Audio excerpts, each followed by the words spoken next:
De actualidad. Teníamos muchas ganas de hablar con Alberto Priego. Bienvenido a Radio Sefaraz, Alberto. Hola, ¿qué tal? ¿Cómo estáis?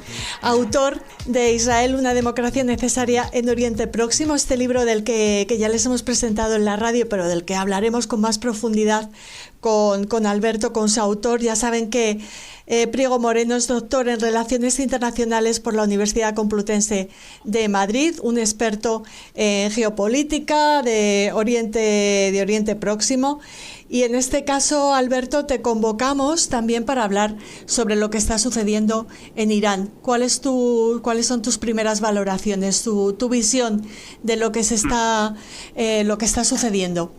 Bueno, pues es un síntoma más de un régimen bastante agotado que lleva agonizando tiempo en un contexto muy particular y con una sociedad pues realmente casi única, que con una población joven, muy joven, bastante en contacto con el exterior, a pesar de los controles que se ejercen desde dentro, y que percibe que el gobierno no es capaz de darle lo que necesita o lo que ellos quieren, ¿no? Y bueno, la primera gran revuelta la vimos en 2007 cuando Musavi se presentó a las elecciones y perdió. La segunda gran revuelta, aunque ha habido alguna más, fue hace un par de años cuando asesinaron a una chica por llevar el pelo mal colocado. A Mahsa Amini, ¿no? Sí, eso es. Y esta es la tercera gran revuelta. También es verdad que el régimen agoniza no solamente porque tiene poco que ofrecer a la población, que como digo es mayoritariamente joven, sino también porque sus dirigentes son muy ancianos, son muy mayores, y se percibe que son alguien que puede caer, ¿no? Entonces, poco a poco lo que ha hecho la población es ir pidiendo más cosas. El régimen no solamente no se las ha dado, sino que ha respondido con represión, y eso lo que ha hecho es radicalizar las propuestas y las demandas de la población. Y claro, es un cóctel explosivo pues cuyas consecuencias estamos viendo ahora. Alberto, ¿y el régimen deja de contar con apoyos con el que sí tenía en el pasado? ¿O hablamos de, no sé, Rusia, quizá otras economías poderosas? Bueno, a ver, sobre todo el apoyo político, ¿no? Verdaderamente lo importante es el apoyo político que pueda tener. Y el mayor apoyo político que tenía Irán era Rusia, evidentemente, era y es. Lo que pasa es que Rusia, aunque no lo percibamos, es un régimen con muchos problemas de todo tipo, económicos, militares. Es un régimen que también tiene sus problemas. Lo que pasa es que es muy opaco, y al ser tan opaco, que incluso es más opaco que el propio régimen iraní, pues no somos conscientes de sus debilidades y de sus problemas. Hemos visto que los principales apoyos de Rusia pues han tenido problemas y no han recibido la ayuda que ellos esperaban por parte de Moscú. Por ejemplo, hemos visto cómo Armenia se ha visto obligado a firmar la paz con Azerbaiyán, y Azerbaiyán atacó a Armenia, y Rusia, a pesar de tener un acuerdo con Armenia, no ha contestado militarmente. Hemos visto la caída de Bashar al-Assad en Siria, hemos visto la salida del poder de Nicolás Maduro. Entonces, lo que sí que estamos viendo es que los apoyos en el mundo de Rusia se están viniendo abajo, se están desvaneciendo, y Rusia deja de ser un actor fiable, un socio fiable para aquellos estados con los que tenía alianza. Y en el caso de Irán es igual, ¿no? Ya pasó un poco con la Unión Soviética. Cuando la Unión Soviética deja de prestar apoyo a Europa del Este, lo que ocurre es que pues los alemanes perciben que los tanques rusos no van a ir a socorrer a los dirigentes de la RDA y toman el muro. Pues esto podemos establecer un paralelismo similar. Los manifestantes en Irán son conscientes de que Rusia tiene problemas más graves que solucionar y que el régimen es débil, está noqueado, y por lo tanto lo que quieren ellos es darle un golpe de gracia y que pueda caer. Es lo que quiere Trump, pero no sabemos cómo lo va cómo lo va a perseguir, ¿no? No sabemos, ¿tú crees que se producirá una intervención norteamericana? No sabemos si militar. ¿Cómo valoras este tema? A ver, yo creo que Trump tiene menos interés en Irán que en otros lugares, como pueden ser Cuba, como pueden ser Venezuela. No creo que vaya, como se suele decir habitualmente, no creo que vaya a poner botas ni en Venezuela ni en Irán.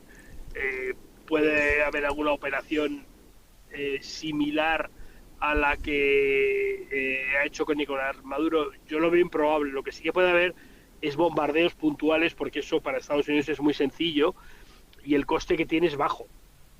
Entonces, eso yo sí que creo que puede ocurrir. Pero no creo que vaya mucho más allá. Es decir, Trump verdaderamente se une a este movimiento. Es como si él se pusiera detrás de la pancarta, ¿no? Es un movimiento interno, es un movimiento joven, no es nuevo, y evidentemente a Trump le viene muy bien, porque es uno de los malos habituales, y le viene muy bien decir que él puede estar detrás, pero personalmente creo que tiene más de retórica que otra cosa lo que él está diciendo respecto de una intervención. ¿Y te parece que Netanyahu va a utilizar esta situación de alguna manera? Hay quienes apuntan a que puede ser una nueva cortina de humo que aproveche para sus fines en lo que tiene que ver con sus problemas legales, ¿no? Sí, o sea, Netanyahu tiene, como todos sabemos, muchos problemas legales y tiene una necesidad casi estructural de mantener a Israel en una situación de excepcionalidad. Entonces, todo lo que ocurra afuera, y si es un enemigo exterior tradicional como Irán, pues le viene fenomenal, claro.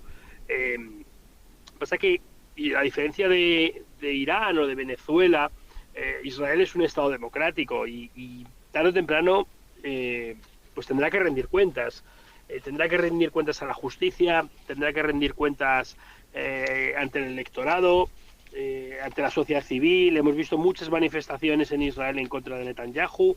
En alguna pues han asistido personajes como Naftali Bennett, que bueno, pues es una persona que ideológicamente puede tener una cercanía o incluso personal con Netanyahu.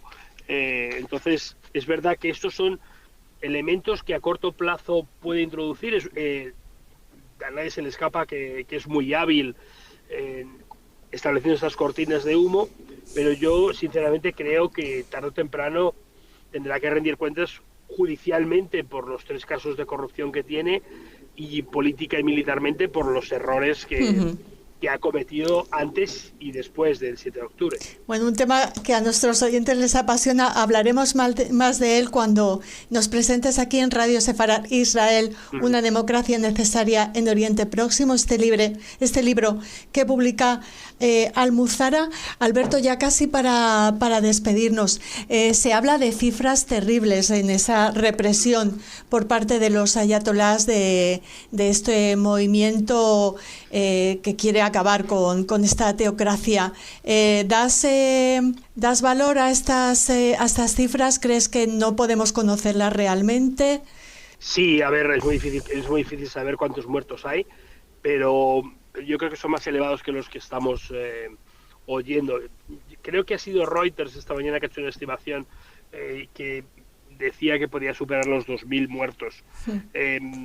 O sea, Irán es un estado profundamente vigilante, ¿no? Las paredes oyen, hay agentes por todos los sitios, al más mínimo es un estado muy paranoico, al más mínimo atisbo de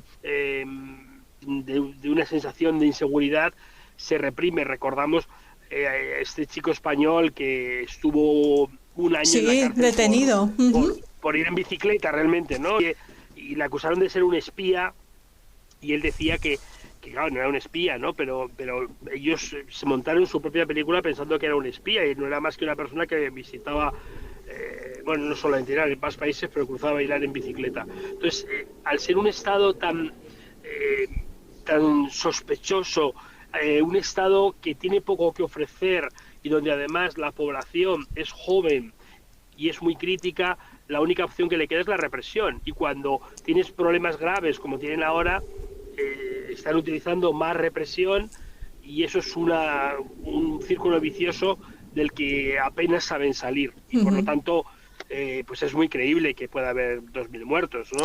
Sí. Muertos, ya ha ocurrido antes, ¿no? Muertos y situaciones que están teniendo poquísimo reflejo en los medios de comunicación o en ciertos medios de comunicación. ¿Por qué crees que hay un silencio, que los ojos no están puestos en Teherán, en Isfahán, en las ciudades iraníes?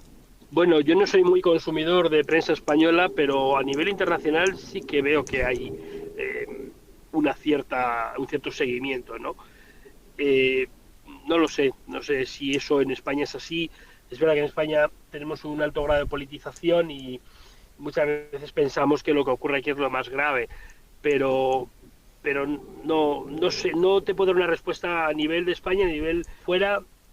Los periódicos que yo leo, que son franceses y británicos sobre todo, sí que veo que hay un cierto seguimiento, sobre todo Le Monde sigue muchísimo lo que ocurre allí, hay artículos de opinión buenos.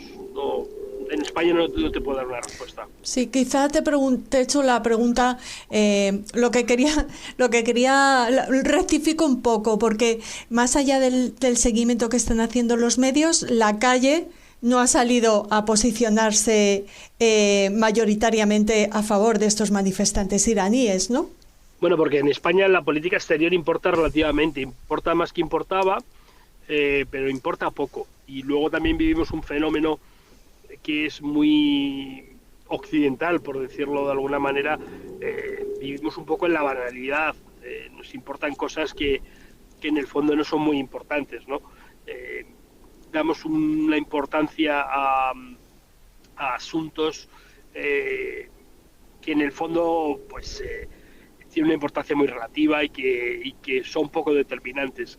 Vivimos también muy concentrados en nosotros mismos, pensamos que lo que nos ocurre en España es somos el centro del mundo y vemos que hay sitios donde verdaderamente necesitarían que prestáramos más atención.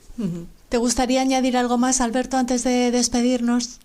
Bueno, yo creo que soy optimista siempre y yo creo que al final cualquier régimen no democrático al final acaba cayendo. Y hemos visto ejemplos, la Unión Soviética mismamente, Siria, Libia, es decir, que nunca hubiéramos pensado que esos regímenes iban a caer. Y el caso de Irán pues acabará ocurriendo lo mismo. Lo que pasa es que Irán debe tener bastante cuidado con la transición que inicia, ¿no? Porque la caída de un régimen no democrático no significa que automáticamente vayamos a tener un sistema democrático. Los sistemas democráticos hay que construirlos y eso requiere de tiempo, de paciencia y de ayuda exterior. Pues gracias por tu análisis, gracias por atender la llamada de Radio Sefarad. Seguiremos hablando contigo y te esperamos para que nos presentes Israel, una democracia necesaria en Oriente Próximo, en el que en esa entrevista seguiremos hablando también de Irán y de esos temas que nos interesan aquí en Radio Sefarad. Muchísimas gracias, Alberto Priego. Gracias a vosotros.